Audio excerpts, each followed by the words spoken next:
అందరికీ నమస్తే, పిల్లలందరికీ హాయ్. ఎలా ఉన్నారు? అందరూ బాగున్నారా? మేము చాలా బాగున్నామండి. మీరు కూడా చాలా చాలా బాగున్నారని ఆశిస్తున్నాను. ఈరోజు మీకు ఒక మంచి హెల్దీ రెసిపీస్ అనమాట. ప్రజెంట్ ఉన్న వాతావరణానికి, ప్రజెంట్ ఉన్న బయట పరిస్థితులకి, అంటే ఎవరిని చూసినా జ్వరాలు, దగ్గులు, జలుబులు, ఇంకా వేరే వేరే ప్రాబ్లమ్స్ ఇట్లా రకరకాలుగా వింటున్నాం కదా. అలా వాటి బారిన మనం పడకుండా మనల్ని మనం ప్రొటెక్ట్ చేసుకోవడానికి ఉపయోగపడే ఒక మంచి రెసిపీనే మీకు షేర్ చేస్తానండి. నేను Sunitha, welcome to the Telugu housewife. ఇక్కడ నేను ఆల్రెడీ 2 రెసిపీస్ చేసేసాను. ఇవిగోండి, ఇదేమో పచ్చడి. అఫ్కోర్స్ ఇది కూడా పచ్చడే, కాకపోతే మనము సైడ్ డిష్ లాగా పెట్టుకుని తినొచ్చు అనమాట. 2 కూడా ఉసిరికాయలతో చేశానండి. ఎలా చేశానో ఏంటి అనేది చూసేయండి, మనం మళ్ళీ తర్వాత మాట్లాడుకుందాం. ఇదిగోండి, ఇవి 1/2 kg ఉసిరికాయలు. వీటిని చక్కగా కుక్కర్లోకి పెట్టేసి ఒక 4 విజిల్స్ రానిచ్చానండి. అంటే స్టీమ్లో ఉడకబెట్టాను. మీరు మామూలుగా విడిగా కింద గిన్నెలో నీళ్ళు పోసుకునైనా బెజ్జల గిన్నెలో పెట్టుకుంటే చక్కగా ఇట్లా ఉడికిపోతాయి. మనం ఆ గింజలన్నీ తీసేసుకోవాలి. ఇంకా గింజలు ఊరికే ఈజీగా వచ్చేస్తాయండి. ఇట్లా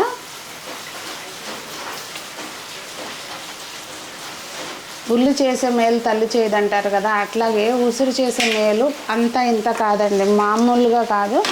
మనకి ఎప్పుడైనా కూడా రెసిస్టింగ్ పవర్ అనేది బాడీలో ఉంటే ఈ చిన్న చిన్న జలుబులు, జ్వరాలు ఇలాంటివి అంత తొందరగా రాకుండా ఉంటాయి అన్నమాట. ఉసిరికాయ చాలా మంచిది. పూర్వకాలం మనకి ఏదైనా జ్వరం వచ్చినా కానీ మొదటి ముద్దలో అందుకే ఉసిరికాయ తినమనేవారు. నోటికి బాగుంటుంది. ప్లస్ ఇంక ఇట్లా ఇవన్నీ తీసేసుకోవాలి. ఇందులోకి ఏదైనా వాటర్ వస్తే కనుక ఇలా కొంచెం బౌల్లోకి కలెక్ట్ చేసుకోండి. పారవేయాల్సిన పని ఏమీ లేదు. రసం అవి పెట్టుకున్నప్పుడు అందులోకి వేసుకోవచ్చు, లేదు అంటే ఏదైనా కూర వండుకునేటప్పుడు దాంట్లో వేసేయచ్చు. అస్సలు పారవేయద్దు. బయట ఒకటే వర్షం పడుతుంది. సౌండ్ ఏమన్నా వస్తే కొంచెం ఎక్స్క్యూజ్ చేయండి. ఇక్కడ ఒక 3 టేబుల్ స్పూన్స్ ఆయిల్ అందాజాగా వేయడమే. సో ఎక్కువ ఆయిల్ పట్టదండి, పచ్చడిలాగా ఎక్కువేం పట్టదు. ఇంత కూడా అవసరం లేదు, కానీ నాకు పర్సనల్గా టేస్ట్ ఇష్టం. యూజువల్గా ఇదైతే నార్త్ ఇండియాలో మన ఏంటది ఆవ నూనెతో చేస్తారు. మనకి ఆవాలతో చేసే నూనెతో చేస్తారనమాట. మనకి ఇక్కడ మనం అన్ని వంటలు వేరుశనగ నూనెతో చేసుకుంటారు కదండి. వేరుశనగ నూనెతోటి బాగుంటుందన్నమాట, రిఫైండ్ ఆయిల్స్ అవి కాకుండా. ఇప్పుడు దీనిలోకి నూనె కాగినాక కొంచెం మెంతులు వేసి మెంతుల్ని మంచిగా యాగనివ్వాలి. Gas off చేసేయాలండి. తర్వాత ఇమ్మీడియట్గా ఆ వేడికి ధనియాల పొడి, జీలకర్ర పొడి, అంటే ఏంచి పట్టుకున్నా ఇవ్వండి ఇవన్నీ కూడా. అలాగే ఒక టేబుల్ స్పూన్ కారము, కొంచెం ఇంగువ కొంచెం వేసి దీనిలోకి పసుపు కూడా వేసుకోవాలి. ఇది ఎక్కువ తొందరగా టెంపరేచర్ని బ్యాలెన్స్ చేయడం కోసం మనం వడకట్టుకున్న వాటర్ ఉంది కదండి, అది వేసేసుకుంటే మసాలాలు మాడకుండా ఉంటాయి. కొంచెం వేసుకుని, ఎందుకంటే ఇది ఇత్తడిది కదండి, వేడి ఎక్కువసేపు ఉంటుంది. చూసారా, ఇంకా ఉడుకుతుంది. అది నేను ఆపేసినా కూడా అది బ్యాలెన్స్ చేయడం కోసం మసాలాలు మాడకుండా నేను ఇట్లా ఆయిల్ వేసాను. ఇందులోనే కొంచెం పసుపు కూడా వేసుకోవాలి. ఇప్పుడు ఈ ముక్కల్ని మనం చక్కగా చేసి పెట్టుకున్నాం కదా, ఈ ముక్కలన్నిటిని ఇందులో వేసుకోవాలి.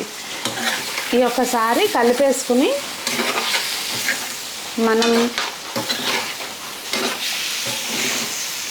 ఇంకంతే అండి. ఇందులో ఇంకేం చేసే పని లేదు. ఈ వేడికి అది చక్కగా ఈ మసాలాలన్నీ పట్టేస్తాయి. ముక్కలు కూడా ఇవి వేడిగా ఉన్నాయి కదా, సో ఆ పెనం వేడికి చక్కగా ఇవన్నీ దీనికి పట్టేస్తాయి.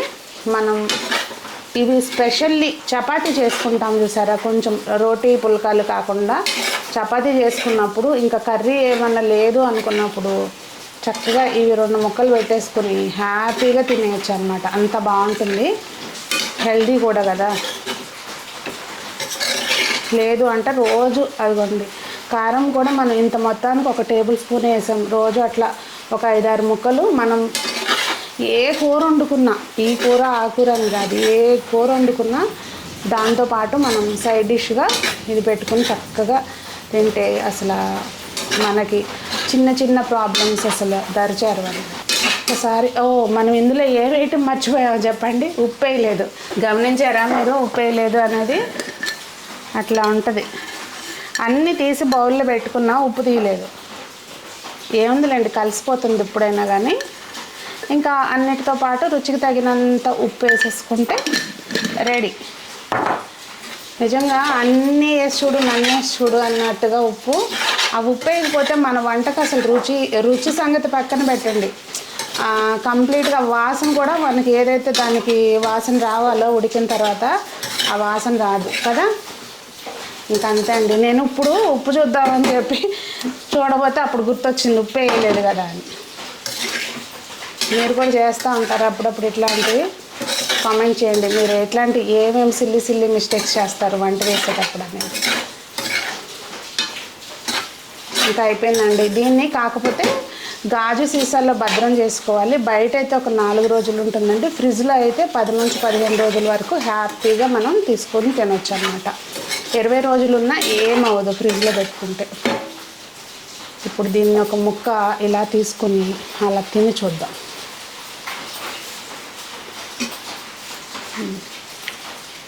ఉప్పు తగ్గిందండి. ఇదిగోండి, ఇవి 1/2 కేజీ ముక్కలు కాయలు. వాటిని మనం మంచిగా ముక్కలు కోసేసుకోవాలండి. ఇట్లా మనకి నచ్చినట్టుగా జస్ట్ అందులో గింజలు లేకోకుండా ముక్కలు కోసుకోవాలి అంతే. ఇదిగోండి, 1/2 కేజీకి ఈ ఒక 100 గ్రాములు ఉంటాయి పచ్చిమిర్చి. ఈ కారం బాగున్నాయి. విజయవాడ నుంచి వచ్చినాయి అన్నమాట. అక్కడ మా విజయవాడ మిద్దె తోటలో కాసిన పచ్చిమిర్చి. కొంచెం ఒక టేబుల్ స్పూన్ ఆయిల్ వేసుకొని మంచిగా వేయించుకోవాలి. ఈ పచ్చిమిర్చి అన్నీ కూడా వేగినాక మనం తీసేసి అదే ఆయిల్లో కట్ చేసి పెట్టుకున్న ఉసిరికాయలన్నీ కూడా మంచిగా వేయించుకోవాలండి. అంటే కొంచెం బాగా మగ్గేటట్టుగా వేయించుకోవాలి. లో ఫ్లేమ్లో పెట్టుకొని మూత పెట్టేస్తే చక్కగా మగ్గిపోతాయి. ఇవ్వండి, చక్కగా ఇట్లా మనం వేసేసుకొని మంచిగా మగ్గబెట్టేసుకోవాలి. ఇంకా ఇప్పుడు మిక్సీ జార్లోకి మనం పచ్చిమిర్చి, వెల్లుల్లిపాయలు, జీలకర్ర, అలాగే తగినంత ఉప్పు, కళ్ళుప్పు వేసేసుకుంటే మంచి గ్రైండ్ అయిపోతుందండి. తగినంత ఉప్పు వేసుకుని, అంటే ఇక్కడైతే నేను ఒక 1.5 టేబుల్ స్పూన్ వేసాను, పడుతుందంతా. లేదంటే కొంచెం చూసి వేసుకుంటే సరిపోతుంది. ఇదిగోండి ఉప్పు, ఇవన్నీ కూడా మంచి గ్రైండ్ చేసుకోవాలి. ఇప్పుడు అది గ్రైండ్ అయినాక మనం జస్ట్ ఈ ఉసిరికాయ ముక్కలన్నీ కూడా అందులోకి వేసేసుకొని మంచిగా గ్రైండ్ చేసేసుకోవాలండి. కొంచెం కచ్చా పచ్చగా కావాలనుకుంటే కనుక ఆన్-ఆఫ్ మోడ్లో, పల్స్ మోడ్లో గ్రైండ్ చేసుకుంటే సరిపోతుంది. చూసారా, చక్కగా మనకి కొంచెం కచ్చా పచ్చగా గ్రైండ్ అయిపోయింది కదా. ఇప్పుడు దీనికి మనము పోపు పెట్టేసుకోవాలి. మామూలుగా రెగ్యులర్గా ఎలా అయితే మనం పోపు పెట్టుకుంటామో అంతే రెగ్యులర్ పోపు. అంతే అండి, చక్కగా పోపు పెట్టుకుని వేడి పోపు గింజలు అందులోకి వేసేస్తే చక్కటి చట్నీ అయితే రెడీ అయిపోయింది. హెల్దీ చట్నీ అనమాట. ఇంకా అసలు చెప్పలేదు దీని బెనిఫిట్స్ కానివ్వండి, ఇది కానివ్వండి, మాట్లాడుకుంటూ పోతే చాలా ఉంటుంది. సో ఇదన్నమాట 2 రకాల రెసిపీస్. నేనైతే ఇలా గాజు పాత్రలోకి స్టోర్ చేసుకుంటానండి. ఏదైనా కూడా సిట్రస్ ఐటమ్, పులుపు ఐటమ్ ఏదైనా కూడా మనం గాజు దానిలోకి స్టోర్ చేసుకోవాలి.